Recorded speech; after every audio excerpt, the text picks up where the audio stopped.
Isu corona merupakan isu yang paling panas di Republik ini.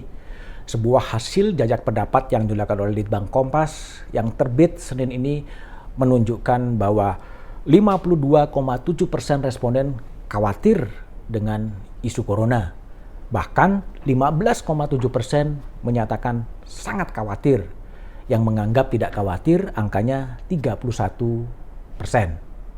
Akhir pekan lalu, seorang purnawirawan jenderal, seorang pensiunan jenderal mengirimkan pesan WhatsApp kepada saya.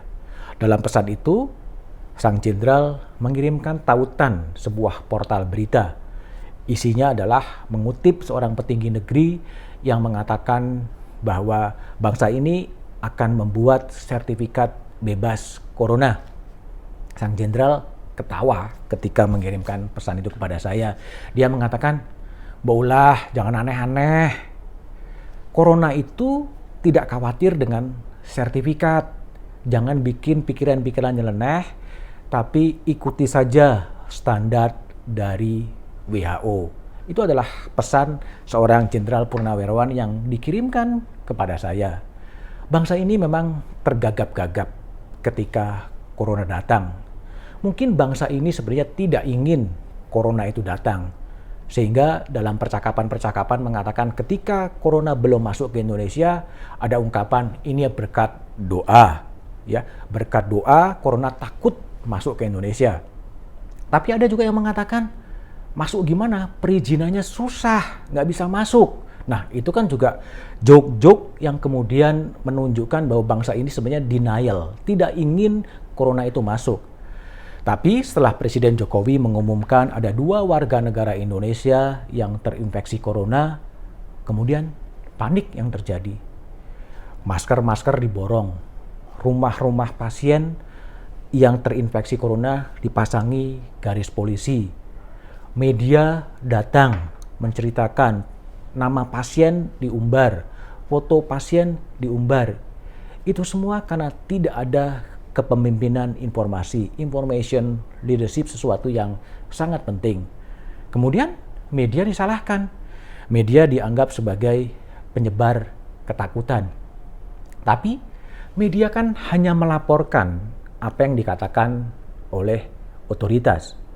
Kalau merujuk lagi, melihat lagi pada berita di Harian Kompas di 11 Februari 2020, sahabat saya Ahmad Arif pernah menulis dengan sangat keras. Dia mengatakan negara ini kebal atau bebal. Karena ketika semua negara sudah masuk, Indonesia masih terbebas.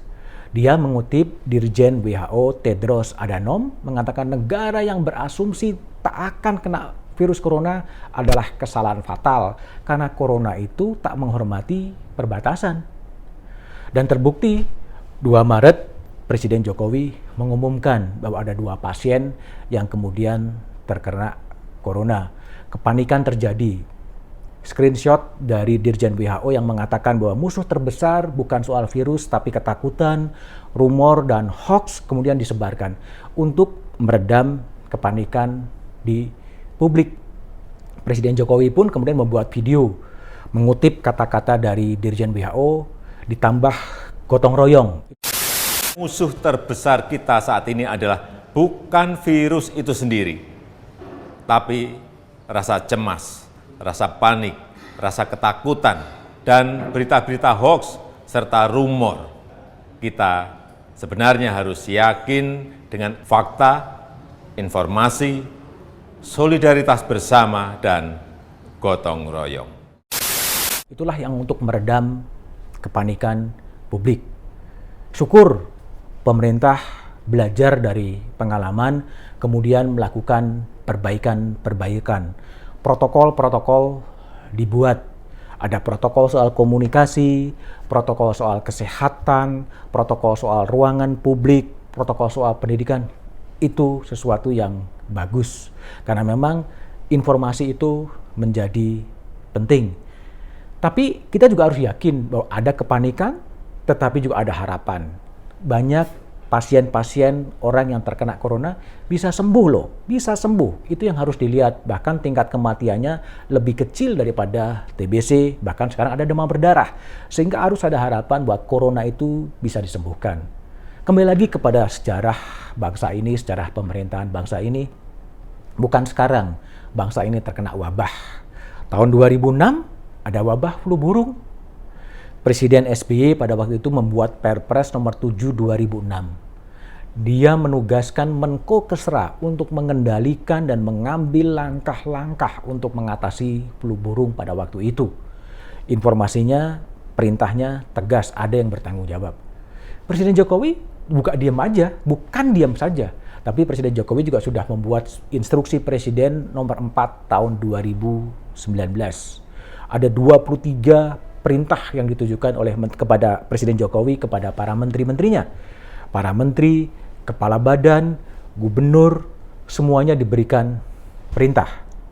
Ya, tapi masalahnya dalam Inpres nomor 4 2019 ini seakan-akan tidak ada komandan. Semuanya diberikan perintah, Menko Polhukam harus ngapain, Menko PMK harus ngapain, Menlu harus ngapain. Tapi masalahnya adalah siapa yang mengkoordinasikan perintah-perintah presiden itu. Mungkin itu satu masalahnya. Kembali lagi kalau kita merujuk kepada hasil jajak pendapat survei Litbang Kompas, kerja-kerja lintas kementerian ini memang harus ada komandannya. Ya, publik 78,8% responden memandang perlu ada satuan tugas untuk mengatasi soal wabah corona yang belum tahu kapan akan bisa diakhiri. Sebaiknya Presiden Jokowi kan pernah mengatakan demokrasi adalah mendengar. Nah, publik menganggap bahwa perlu ada semacam satuan tugas. Ya terserah, apakah mau KSP, Pak Muldoko diberikan tugas untuk mengontrol, mengkoordinasikan semua kementerian, tapi harus ada komandan. Komandan saat terjadinya wabah, tetapi juga kemudian harus dipikirkan, ya, post outbreak, post wabah, dampak ekonomi, dampak terhadap bursa saham, terhadap pasar keuangan yang betul-betul harus dikelola dengan cukup baik. Prediksi Standard & Poor's pasti ada pelambatan ekonomi akibat virus corona. Bagaimana ini kemudian mau dikelola? Harus ada kepemimpinan di sana, harus ada koordinasi di sana, dan yakinlah seperti juga publik responden Kompas merasa yakin bahwa pemerintah ini bisa. Pak Jokowi ini 82,2% yakin pemerintah ini bisa mengatasi soal corona. Tapi memang kembali harus ada kepemimpinan, harus ada koordinasi yang kuat. Ini momentum yang tepat. Solidaritas sosial. Bagaimana solidaritas sosial bisa dibangun?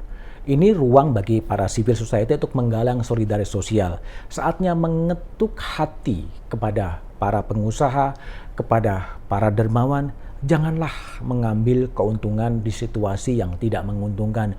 Justru ini momen yang baik kepada orang-orang yang memang dermawan, yang sudah mendapatkan keuntungan untuk berkontribusi. Caranya apa? Banyak caranya. Pertama, tetap menyediakan bahan-bahan pokok, bahan-bahan apakah itu masker dan lain sebagainya disediakan. Nggak usah ngambil keuntungan itu. Bila perlu, justru menyediakan masker gratis di ruang-ruang publik. Itu adalah sesuatu yang baik. Para ahli, para dokter, itu juga saatnya bertemu, berkumpul, membangun konsensus bersama. Ini bagaimana cara mengelola dan kemudian mengatasi wabah dari corona itu sendiri. Semuanya bisa mengambil peran. Masalah corona bukan hanya pada masalah pemerintah, tapi masalah bersama. Perlu ada kolaborasi di dalam bangsa maupun antar bangsa itu sendiri. Yang penting jangan celometan, tapi bangun kebersamaan. Dengan kebersamaan, kita yakin bahwa wabah corona itu bisa segera diatasi dan post outbreak bisa diatasi, dan disitulah ruang bagi Presiden Jokowi untuk menunjukkan kepemimpinannya, untuk mendelivery janji-janji kampanyenya, tapi fokuslah terlebih dahulu pada keselamatan rakyat. Itu yang penting. Hal-hal yang lebih sekunder mendingan disingkirkan terlebih dahulu. Kita fokus bagaimana keselamatan rakyat karena wabah corona bisa segera diatasi. Saya Budiman Tantorejo, sampai jumpa pada episode berikutnya.